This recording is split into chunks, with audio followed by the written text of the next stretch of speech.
अरे भूतनाथ बाबू, आप कैसे हो रतन? जी अच्छा हूँ। रतन कौन है? भूतनाथ बाबू आए हैं।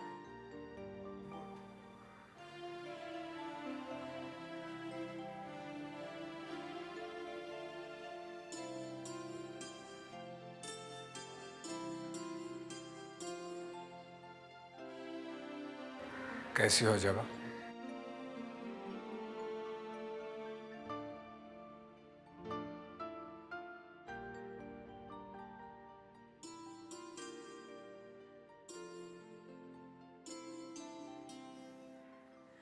क्या बात है जबा?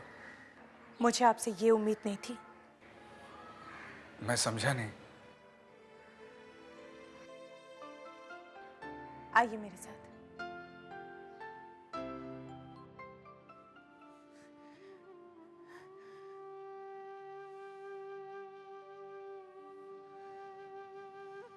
क्या बात है जबा? नन्हीलाल को आपने हमारे घर पे क्यों भेजा? नन्हीलाल? हाँ, आप ही का नाम लेकर वो इस घर में घुस सका, वरना मैं तो उसे दरवाजे से भगा देती। मेरा यकीन करो। यकीन तो मुझे नहीं हो रहा है। नन्हीलाल जैसा आदमी आपका दोस्त है? बैंक के नाम से वो हमें ठगना चाहता है। ब्रह्म समाज की किसी भी लड़की की मर्यादा नहीं रखी उसने, किसी का विश्वास नहीं जीत पाया। आज अमीर हो गया तो क्या समझता है? हम भी वैसे ही हैं। हमारी शिक्षा दीक्षा अलग है। हम मनुष्य को रुपयों से नहीं तोलते। मैं सच कह रहा हूँ जबा, मैंने उसे नहीं भेजा। पहले मुझे ये बताओ कि उसने यहाँ आकर तुमसे क्या कहा? 2 दिन पहले आया और कहने लगा, कैसी हो जबा, तुम तो हमें भूल ही गई, हम तो पुराने दोस्त थे। फिर मैंने कहा कि दोस्त थे, है तो नहीं। तुमने उसे कहा नहीं कि दोस्त के बाद इतने दिनों बाद कैसे आई? नहीं, मैंने सिर्फ उसके आने का उद्देश्य पूछा तो कहने लगा, नाराज क्यों हो रही हो? भूतनाथ से तुम्हारे बारे में पता चला और ये भी पता चला कि तुम्हारे पास बहुत पैसे हैं। जबा, मैंने उसे कहा जरूर, लेकिन मेरा मतलब ये नहीं था। मैं जानती हूँ, मैं जानती हूँ तुम्हारा वो मतलब नहीं था। मैंने तो साफ साफ कह दिया, वो पैसे मेरे नहीं है, पिताजी के हैं। और पिताजी का जो फैसला होगा वो मैं तुम्हें साफ साफ सुना रही हूँ। पिताजी तुम्हारे बैंक में पैसे कभी नहीं रखेंगे। ये तुमने अच्छा किया जबा, वरना वो तो। मैं उसकी फितरत अच्छी तरह से जानती हूँ। कहने लगा, एक बार फिर सोच लो। मैंने तो कह दिया, मेरा फैसला अटल है, तुम जा सकते हो। नन्हीलाल के साथ बैंक को लेकर बात हुई थी जरूर, लेकिन मैंने उसे कहा था कि पहले मैं बात करूंगा। पता नहीं सुवेने बाबू राजी होंगे या नहीं, लेकिन वो खुद यहाँ चला आया। मैं समझती हूँ तुमने ऐसा कुछ सोच कर नहीं कहा होगा, लेकिन जरा सोचो, अगर पिताजी ये सब सुनते तो तुम्हारे बारे में क्या सोचते? जबा, मैं बहुत शर्मिंदा हूँ और तुम्हारा एहसानमंद भी हूँ कि तुमने सुवेने बाबू से बात छुपा कर रखी, वरना मैं जिंदगी भर के लिए उनसे नजरें नहीं मिला पाता।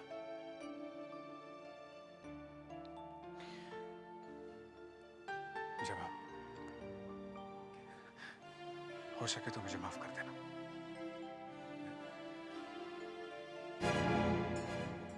जबा, भूतनाथ बाबू, कैसे हैं आप? जी ठीक हूँ।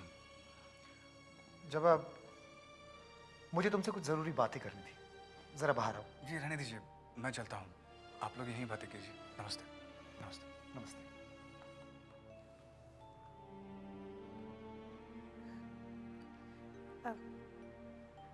आप कुछ कहना चाहते थे?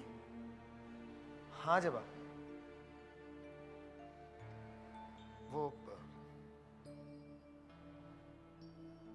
जबा, माँ ने कहा है शादी का अगले महीने बहुत अच्छा मुहूर्त है। वैसे सुविनय बाबू से भी मैंने बात कर ली है, उन्होंने इजाजत दे दी है, वो बहुत खुश हैं। बस तुम्हारी इजाजत चाहता हूं।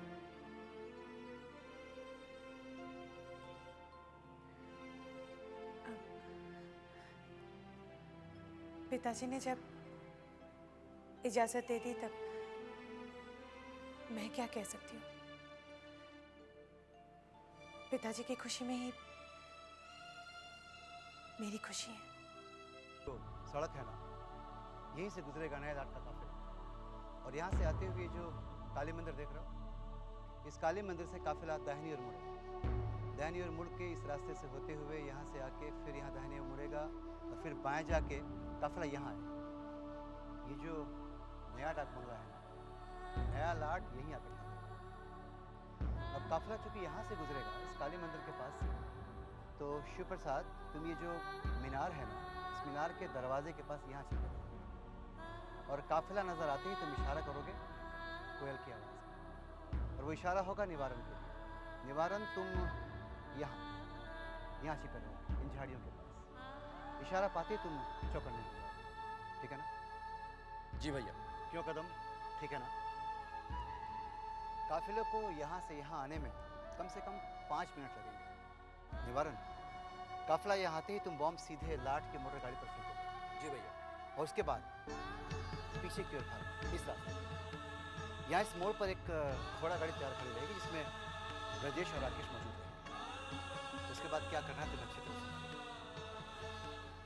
इस हमले में अगर नया लाट मारा जाता है तो यकीन मानो अंग्रेजों पर ही हमारी अब तक की सबसे बड़ी कमी। हम जरूर कामयाब होंगे प्रजू भैया। लाट को यहाँ उसकी मौत ही खिंच कर ला रही है।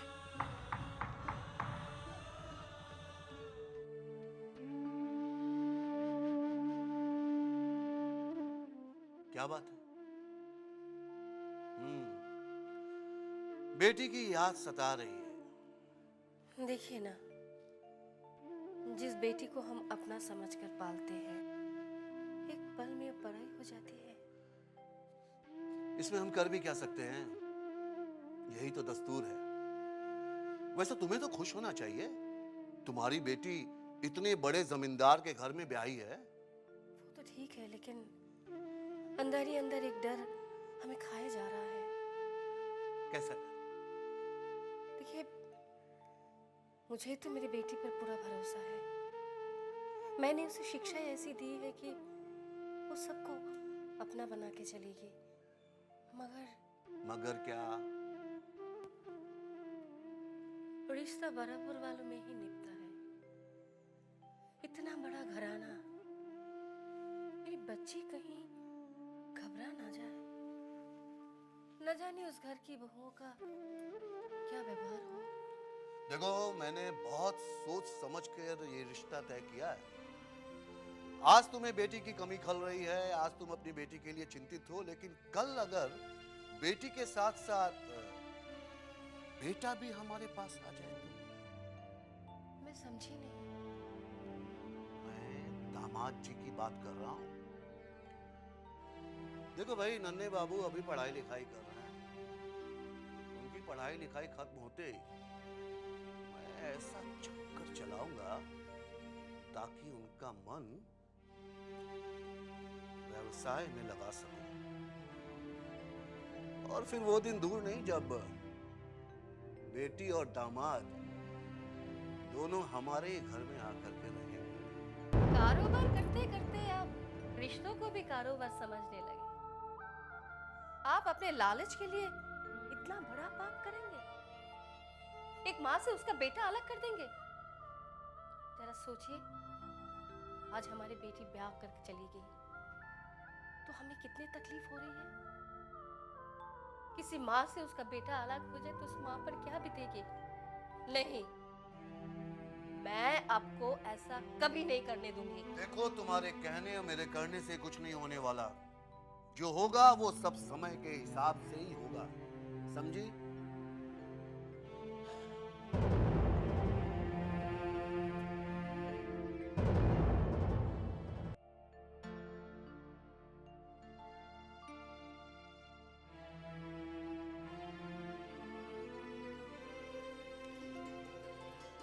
प्रणाम मजदे बाबू।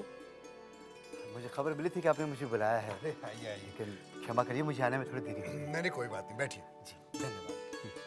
कहिए, कैसे याद किया आपने मुझे? काम तो बाद में होता रहेगा ब्रिज बाबू, पहले चाय लीजिए, नाश्ता लीजिए। अरे लोचन, जी नहीं ठीक है। बताइए ना कैसे याद किया आपने मुझे? काम ऐसा था कि ये जो हमारी नई बहू है ना चारुलता, इसको थोड़े तौर तरीके सिखाने हैं। सीख जिसे कहते हैं, शिक्षा, और वो सिर्फ आप ही दे सकते हैं। जी ये तो बड़ी खुशी की बात है। मुझे भी मुफ्त की तनख्वाह लेने में बहुत बुरा लगता था। ऐसा क्यों समझते हैं आप? बड़े बाबू ने आपको हमेशा इस हवेली का सदस्य समझा है, हम भी वैसा ही समझते हैं। ये तो आप लोगों का बड़प्पन है मजली बाबू कि आप लोग मुझे इतना सम्मान देते हैं, वरना बस नई बहू को इस हवेली के लायक बना दीजिए।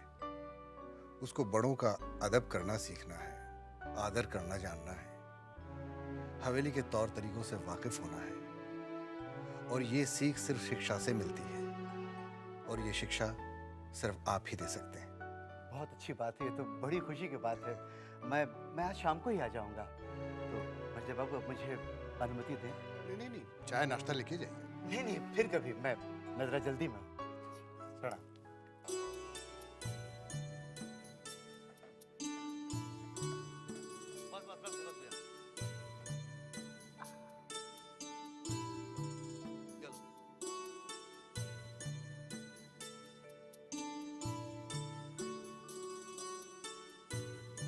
आइए आबू जी आइए। अरे भैरव बाबू, नमस्कार। नमस्कार नमस्कार।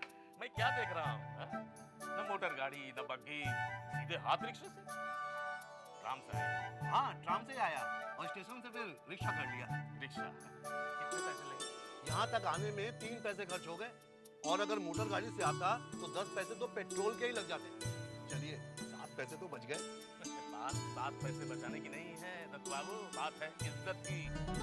आप देखिए अब कितनी परेशानी होती होगी ट्राम में सफर करने से, नहीं? और फिर लोगों से सट के बैठो, और फिर किसी पहचान वालों ने पहचान लिया तो गई इज्जत। नहीं, अरे मजले बाबू आइए। नमस्कार मजले बाबू। कहिए भैरव बाबू, क्या बातें हो रही थी? वो मजले बाबू ट्राम को लेकर कुछ बातें कर रहा था कि लेकिन हमारे कान तो कुछ इज्जत की बात सुन रहे थे। मैं कह रहा था कि मोटर गाड़ी से आने में इज्जत है, ट्राम से नहीं। आपने मोटर गाड़ी खरीदी मछली बाबू?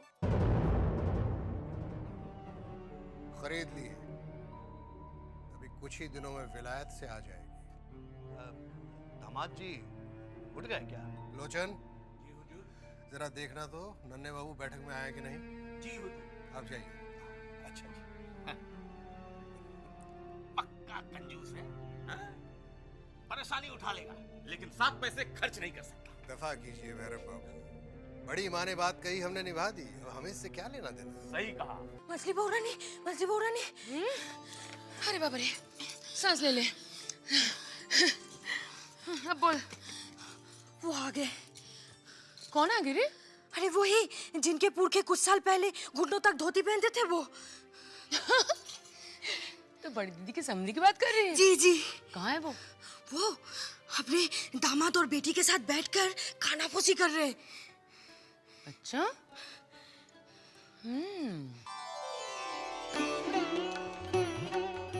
नहीं दुल्हन, आप और यहाँ कुछ चाहिए आपको? वो पिताजी आए हैं, उन्हीं के लिए चाय लेने आई। तो हमें बुलवा लिया होता। अरे भोलू की माँ, तू जल्दी चाय चढ़ा। आप चाहिए, हम भिजवा देंगे। नहीं, मैं खुद लेके जाऊंगी। अच्छा अच्छा तो आप बैठिए, चाय अभी बन जाएगी। दीदी, नई दुल्हन कितनी सुंदर लग रही है ना? अरे सुंदर है तो सुंदर लगेगी ही। ठहर जा, मैं काला टीका लगा देती हूँ नई दुल्हन को। अरे दीदी, नई दुल्हन पहली बार रसोई घर में आई है, इनका मुंह तो मीठा करवाइए। हाँ जल्दी लिया, जल्दी लिया। रहने दीजिए। अरे दे दे, जल्दी दे। लो, मिठाई खा लो। अरे भोलू की माँ, तुझे याद है शादी से पहले नई दुल्हन इस हवेली में आई थी तो कितना अच्छा लगा था। हाँ दीदी, कितना उछल कूद रही थी, है ना? यहाँ से वहाँ तक पूरे हवेली में दौड़ रही थी।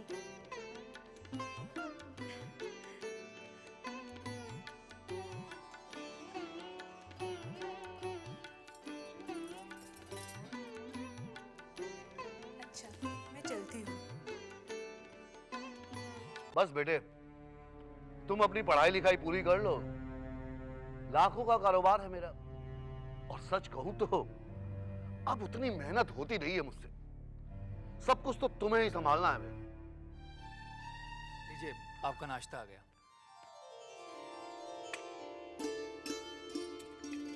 लीजिए पिताजी।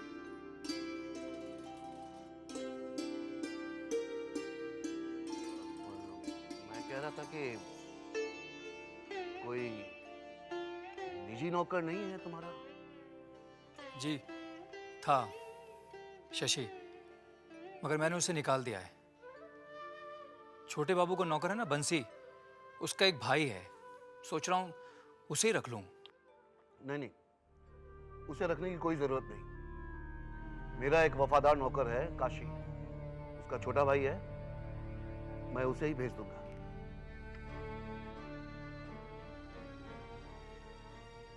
क्या बात है बेटी?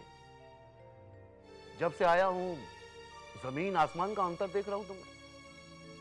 पहले तुम कितनी चंचल थी, हंसती बोलती थी हमेशा, लेकिन अब तो देख रहा हूं कि बिल्कुल ही गंभीर हो गई। पिताजी, कल तक मैं आपकी बेटी थी, मगर आज इस घर की बहू हूँ।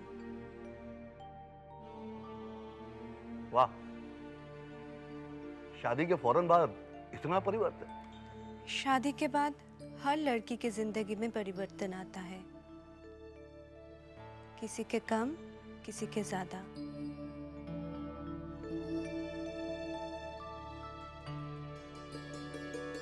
प्रणाम बड़ी माँ। हाँ हाँ ठीक है। ये कौन है तेरे साथ? बड़ी माँ, गिरी को तो नौकरी से निकाल दिया गया है। मझले बाबू ने कहा था एक नई दासी लाने को, सो मैं ले आया हूँ। इसका नाम लक्ष्मी है। प्रणाम बड़ी माँ। ठीक है, अब तू जा।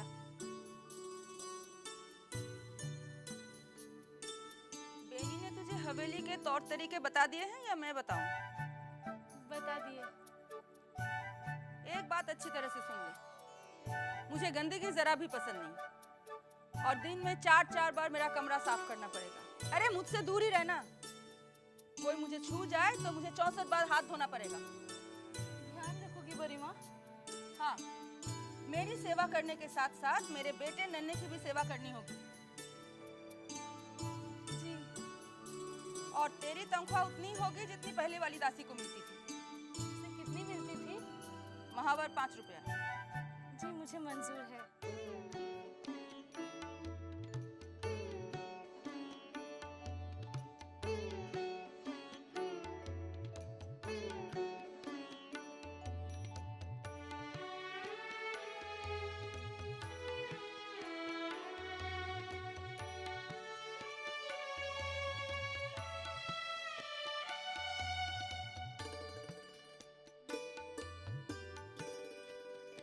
अरे मास्टर जी, आप आ गए? हाँ।